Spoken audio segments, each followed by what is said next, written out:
நான் எங்க தாத்தா சொத்துக்கு வருவேன். சிம்பிளான விஷயம் தான். நான் எங்கேயும் டெலிட் பண்ண போறது இல்லை. நிறைய போட்டு டெலிட் பண்ணியாச்சு. ஆனா வந்து இதுதான் உங்ககிட்ட சொல்றேன் என்னன்னா, உங்க அப்பா சம்பாதிச்சது கொஞ்சம் தான். நீங்க இப்ப அனுபவிச்சுட்டு இருக்கீங்கல்ல, அது எல்லாமே பாதிக்கு பாதி இல்ல.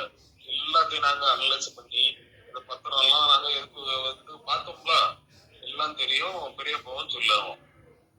உங்க அப்பா சம்பாதிச்சது கொஞ்சம் தான். நான் வந்து எனக்கு எங்க தாத்தா சொத்துல எனக்கு பங்கு இருக்கு. நான் இனி வந்து நான் கேஸ் போடுவேன்.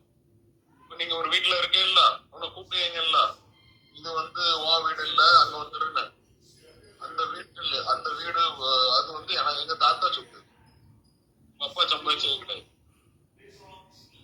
நான் கேஸ் போடுவேன். நான் லீகல் நோட்டீஸ் அனுப்புவேன். நான் ஸ்டே வாங்குவேன். அந்த கேஸ் முடியாத வரைக்கும் அங்க யாரும் இருக்க கூடாது. அந்த வீட்டுக்குள்ள யாரும் இருக்க மாட்டேன். நீங்க உங்க பிள்ளை உங்க ஒய்ஃப் யாருமே இருக்க மாட்டாங்க. நீங்க வந்து நோண்டுனா நானும் நோண்டுவேன்.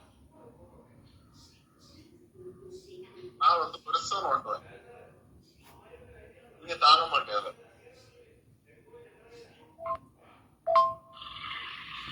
அது வந்து உங்க அம்மா நகை கிடையாது, உங்க அப்பா நகை கிடையாது. அது மாலாக்காக்க நகை. அது வந்து அவனுக்கு மாலாக்கா தாலி வந்து ஏன்ட்ட தான் இருந்து. அவ ட்ரீட்மெண்ட்ல இருந்துச்சுன்னா ஃபுல்லா ஏன்ட்ட தான் இருந்து. ஏன்ட்ட தான் தந்துட்டு போனோம். ஏன் உங்ககிட்ட தரல?